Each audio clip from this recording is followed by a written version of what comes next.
it gives us a needed dose of humility. If my religion was the right God, then everybody else's religion was the wrong God. That was the beginning of my humanist thing, because I wanted my miracles. When I became a student of history, I never really understood what I was supposed to be doing when we were praying. I grew up Jewish. I was bar mitzvahed. She caught on, and that was the end of that. Fundamentally, at the top of my pyramid is maximize your happiness. And I always thought of myself as a decent, good human being. I was raised in the Episcopalian church. I went to an Episcopalian day school. because my dad took me to the library every week when I was a little kid. It was just something that we did because everybody else seemed to do it. We ate Chinese food, which is Jewish, isn't it? I mean, yeah. More or less. That's the closest I've ever come to what some people would describe as a religious experience. That began to make me question religion. I think, therefore I am. Je pense, donc je suis. Little French.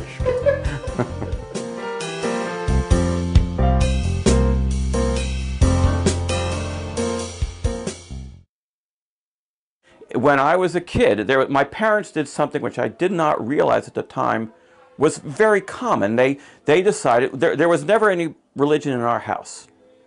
Okay, there were no Bibles, no prayer or anything like that. But my parents decided that my brother and I should have a working familiarity with religion. And so they sent my brother and me to Sunday school. And they just said, look, you're going to have to do it for a year, which would be like, what, 52 Sundays. And then after a year, you can quit, unless for some reason you feel like going. And I didn't realize it until I got older and met people, but I guess that was a very common practice in homes that were not religiously oriented, that part of bringing a kid up was that they had to be familiar with religion, and so you did something like send them to Sunday school. No, I was never really religious. My family went to church on Sundays for a little while, maybe till I was 11 or so. But it was more of a social thing. It's what everybody did. It's where your friends were.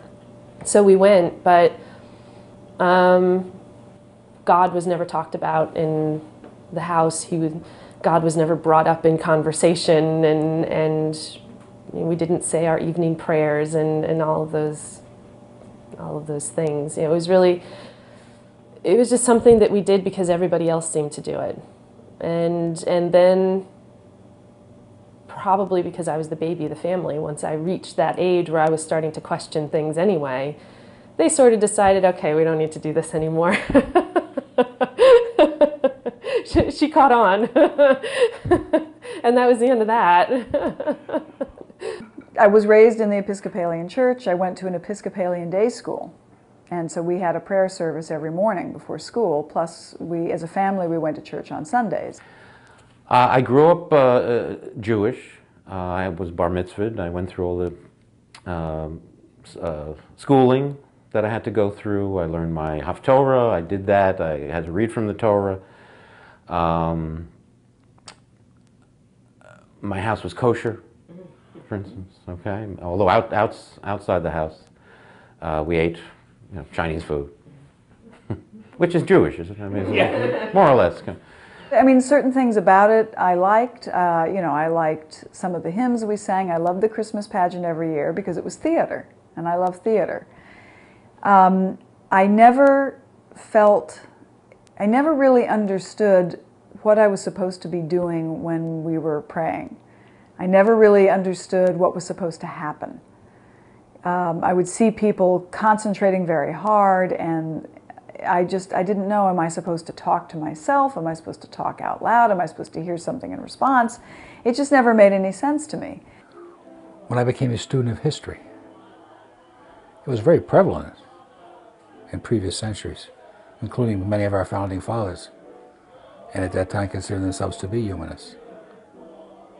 And the thing which struck me right off the bat from the first Sunday school lesson was this issue of miracles. because they talked right off the bat. They talked about how, you know, in biblical times miracles occurred, and I said, well, where are they now?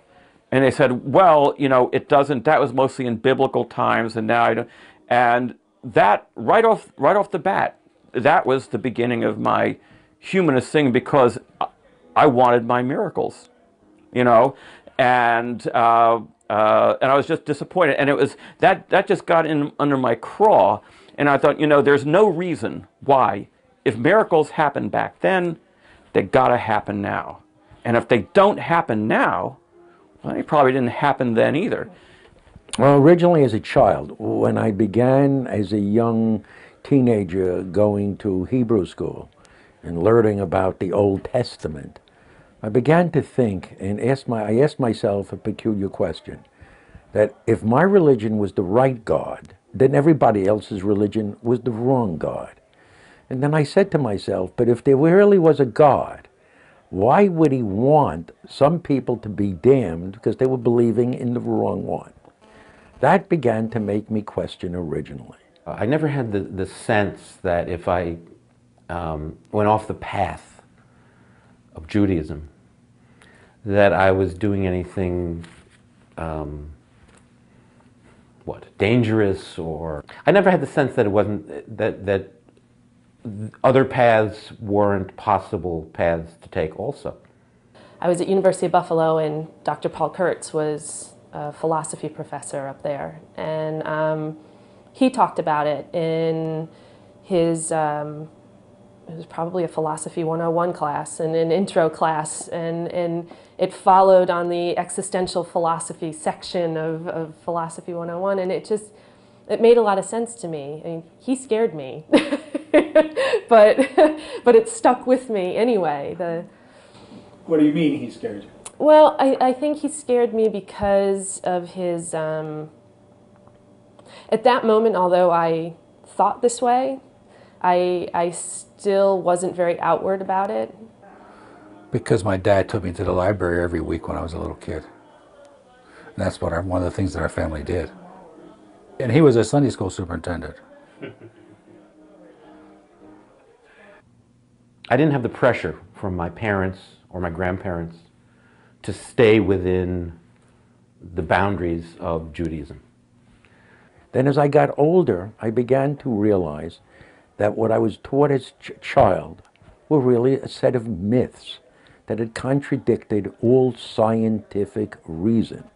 Once I got into high school and began to understand the scientific method and what a scientific question was, I began to realize that everything about religion was created by men and was a myth, and that there was a more rational way of living. My great difficulty when I came to that discovery was the question of how to live a good life. Because religion supposedly teaches people that to be moral, they have to follow the correct or right way of whatever their brand of theology was. And I always thought of myself as a decent, good human being. So the second question was, how could I be a good human being and have a sense of morality if I didn't believe in a universal creator? And that took some work, that took some study, but I finally settled the question that one can be moral because there's a sense of right and a sense of wrong, and you did not need a creator to give it to you. The human beings were smart enough to discover that on their own. I did have, as a girl, I had very positive experiences at summer camp, where I really enjoyed being outdoors and being part of nature. And then after I got married, we owned some property in a rural county in California in the foothills of the Sierra Nevada mountain range. And that was where I really felt like I connected much more strongly with the natural world around me. And I began thinking in terms of nature as opposed to God.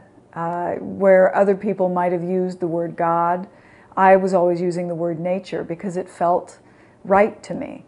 You know, something happened because of nature or nature's power, because I saw nature as being extremely powerful. far more powerful than the human race, and something that we are not able to control and that we should be in awe of. And that's the closest I've ever come to what some people would describe as a religious experience.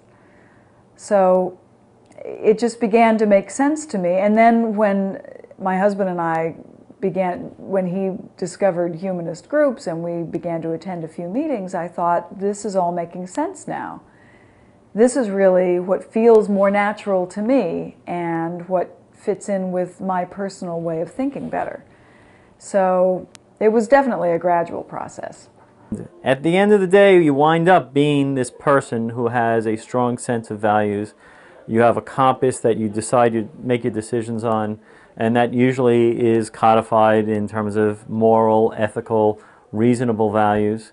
And why do you do this? Because fundamentally at the top of my pyramid is maximize your happiness. Because all you really want to do in life is to figure out how to have a life worth living. What is the maximum I could do with the small amount of time I have above terra firma? And you find that your life is most satisfactory when you adopt these conventions, these principles, these values that are lofty, that are admirable. And it's not because they're lofty and admirable, but they simply, very selfishly, allow you to feel the best that you could feel. Actually, I adopted a way of thinking before I found out about humanism. Long before. And when I discovered humanism, it was nice to know that other people thought like I did in many areas. And that's when I discovered humanism as a movement, but as a process long before. One of the kind of landmarks in the journey was studying philosophy, studying Descartes. I think, therefore I am. Je pense, donc je suis. Little French. For a long time, it was really that it was just not God. I just didn't believe in God. I wouldn't call myself an atheist. I'm still very uncomfortable saying that out loud sometimes. I don't like to say the A word. But it was a process. It's been almost 15, 20 years in the process of really exploring answers and questioning. When I would hear stories of miracles, you turn on the television and you see ghost stories and stories about miracles. My mom always gets Reader's Digest, which every month has a miracle story in it, and I started questioning it and I started looking for other answers. And it really wasn't until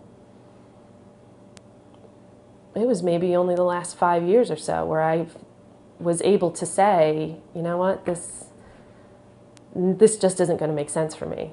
Well, it's like reading a good book. Most people define a good nonfiction book or even a good work of fiction as a book that kind of agrees with what they think.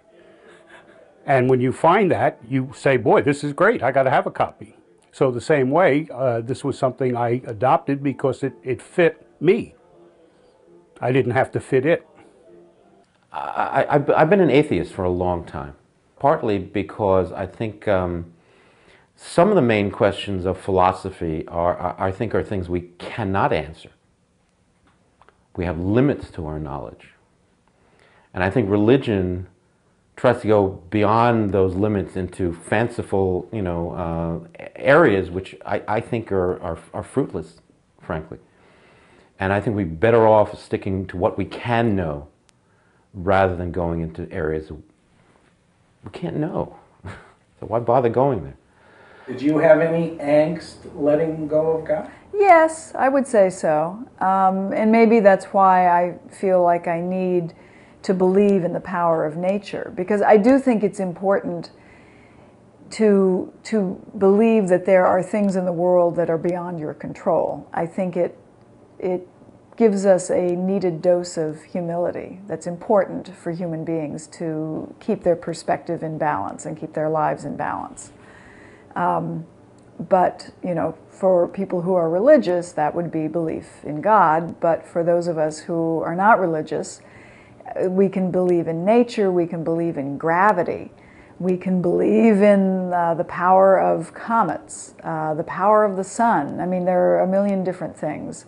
from the world around us that we can believe in. As I finished my graduate program and I was getting ready to move, I just decided that I wanted to be a part of something. I wanted to be a part of a humanist group. And I knew there was a few of them, and I just did a Google search. I did a Google search, and Red Bank Humanist popped up. I was moving to Monmouth County, so... You have to know who you're talking to. Well, because some people are very threatened by it. They're very, very threatened by it. And why do you think they're threatened? well, because they have been taught and they believe in God, and they believe that God is all-powerful, and that if you were to say you didn't believe in God, that you're bad. You're a bad person. And I'm not a bad person. I'm a good person. I have a family that I care about. I care about my coworkers. I care about my job, doing my job well.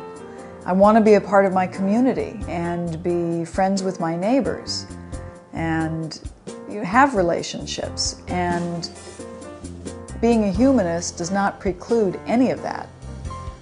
You can have all of those things and be a humanist. You don't have to be a religious person to have those things, or to know what's right or wrong. You can know about right and wrong without going to religious services, either at a temple or at a church or at a mosque.